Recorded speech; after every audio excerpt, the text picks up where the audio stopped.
Mastermind do Rio Grande do Sul, que hoje vai falar para não confundirmos crise com má gestão. Tudo bem, Bozetti? Bom dia. Tudo bem, bom dia, Ricardo Sander.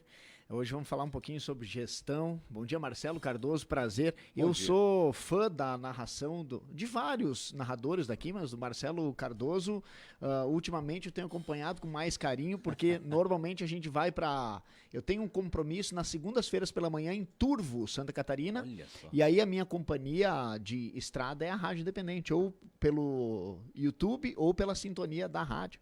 Quero mandar um abraço aqui para o Brunão também. E vamos falar um pouquinho sobre gestão, queridos ouvintes, porque nós sabemos que nós estamos vivendo um período assim de certa incerteza, e aí alguns aspectos no que tange a gestão, eles acabam ficando mais aflorados. E eu trago 2 exemplos. O primeiro deles lá no início do século XXI, primeira década dos anos 2000, uma lancheria, uma empresa de hambúrgueres, não vou citar nome aqui, mas é a maior do mundo, o pessoal já deve deduzir qual é. Lá nos Estados Unidos, numa cidade chamada Cincinnati, é importante deixar claro que nos Estados Unidos, apenas 20% da população é católica. 40% da população é protestante e o restante do percentual se distribui entre ateus e outras religiões, ou seja, apenas 20% da população americana são católicos. E numa sexta-feira, o gerente daquela lancheria percebeu que era uma sexta-feira santa, né? E ele percebeu que alguns clientes vinham pedir um hambúrguer sem carne e iam embora sem consumir. E ele começou a se incomodar com aquilo, ele pensou, eu não posso deixar esses clientes ir embora com fome ou sem que nós tenhamos condições de atender essa necessidade. De alguma forma, contrariando a regra da operação, ele preparou um recheio e preparou um hambúrguer sem carne. E os números daquela lancheria se destacaram naquele dia, e os gestores colocaram os olhos para entender qual foi o segredo daquela operação, que tinha vendido tantos hambúrgueres com aquele modelo. Ele disse, olha, eu fiz um preparo aqui, e a franqueadora acabou aderindo e disponibilizando para as milhares de lancherias, de hamburguerias espalhadas mundo afora, aquela opção que hoje tem um belo percentual do faturamento. Esse é um exemplo de uma visão de um gerente que se preocupou em atender bem o cliente que entrava para matar a sua fome e não tinha produto que atendesse aquele. Outro dia, fui numa padaria, cafeteria, para fazer uma reunião breve com um amigo, com um colega.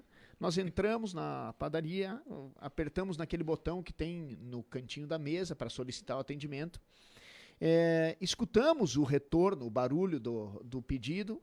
Fato é que nós nos debruçamos sobre a conversa, 20 minutos aproximadamente se passaram e ninguém veio nos atender. Nós levantamos, terminamos a conversa, levantamos do estabelecimento e fomos embora sem que ninguém tivesse ao menos olhado para nós. Ou seja, uma oportunidade também se passou por ali. Por que eu estou dizendo isso? Porque quando se fala de gestão, existe um conceito que talvez algumas pessoas não conheçam, chamado navalha de Ockham. Navalha de Ockham, que ele consiste na seguinte conclusão: dentre as possíveis soluções, nós temos que encontrar a solução mais simples de executar, mas que seja uma solução adequada. E o que nós percebemos é que algumas empresas não fazem essa análise tão elaborada e tão profunda para compreender o que tem por trás. Então, nem sempre utilizar o conceito da simplicidade na resolução de um problema é um conceito que traga grandes resultados. A grande dica é, por trás de pequenos movimentos, nós temos que entender grandes possíveis soluções. Nós saímos daquele ambiente e talvez outras pessoas também possam estar saindo daquele ambiente e quando nós deixamos passar essas oportunidades de trazer melhoria, nós perdemos em algum momento aí a oportunidade de nos mantermos fortes, firmes no mercado tão competitivo e talvez de crescer, né? Então, a dica de hoje é analise os pequenos detalhes da tua operação, não com a simplicidade, mas sim com a profundidade necessária para que a gente consiga sempre colher os melhores resultados, né? É naquela ideia de, se quer resultados diferentes, tem que fazer alguma coisa diferente, tem que ter ações diferentes, né? E talvez a saber aproveitar as oportunidades. Daqui a pouco alguém dá uma dica, tu vê que um produto teve mais saída, ou que aquele não deu certo, daqui a pouco tu investiu muito naquilo, mas tu fica insistindo e tu tá vendo que não teve saída. A gente sempre fala aqui que no nosso meio aqui, o rádio, se a gente comunica e as pessoas lá, tem 2, 3, 4 pessoas que já deram resultado, o retorno, e entenderam diferente do que nós queríamos passar, é porque nós não passamos bem a mensagem. E isso vale para qualquer negócio, né? Se a pessoa está querendo fazer alguma coisa, as pessoas estão entendendo diferente, ou não compraram a ideia, ou repercutiu negativo. Eu vi ontem um trecho de uma entrevista do presidente da La Liga, e todos estão acompanhando a polêmica que está dando em relação ao caso de racismo envolvendo Vinícius Júnior, jogador brasileiro que atua lá no Real Madrid, mais um caso de racismo no jogo contra o Valência no final de semana. E o presidente da La Liga veio a público, deu uma entrevista para a rede TV, a ESPN, dizendo, olha, eu vi que muitas pessoas do Brasil entenderam diferente daquilo que eu queria manifestar, então venho aqui de público e pedir desculpas.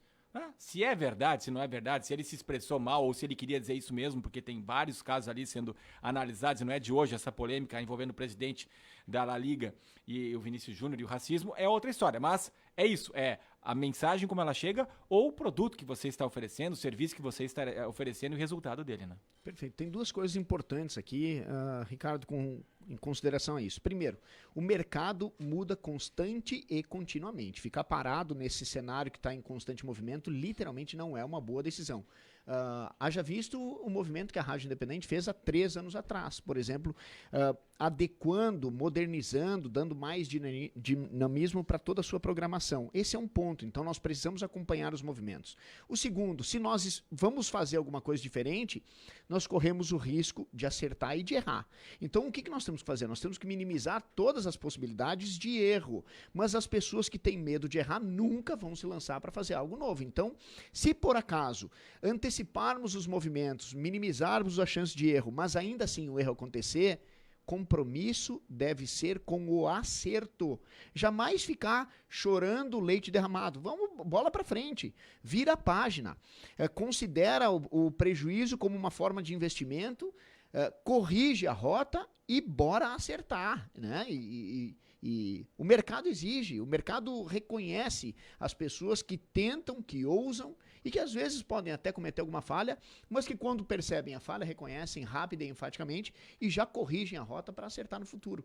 Muitos empresários, em algum momento, eles passaram por situações desafiadoras onde eles erraram. E o grande segredo está em olhar para o erro, para a falha, como sendo a semente de um sucesso equivalente. Ou seja, nós olhamos para a falha e ficamos projetando no futuro aonde aquele aprendizado do passado pode gerar algum tipo de ganho ou benefício. Essas duas dicas, né? Se movimentar sempre e caso aconteça um erro, corrija e bola para frente, né? Ficar remoendo não vai sair do lugar nunca. Não vai sair do lugar nunca, né, Marcelo? É isso aí. Sempre evoluindo. Valeu, Bozetti. Valeu, um grande abraço. Ótimo restinho de semana para todos nós aí. Grande abraço. Gustavo Bozetti com o Direto ao Ponto para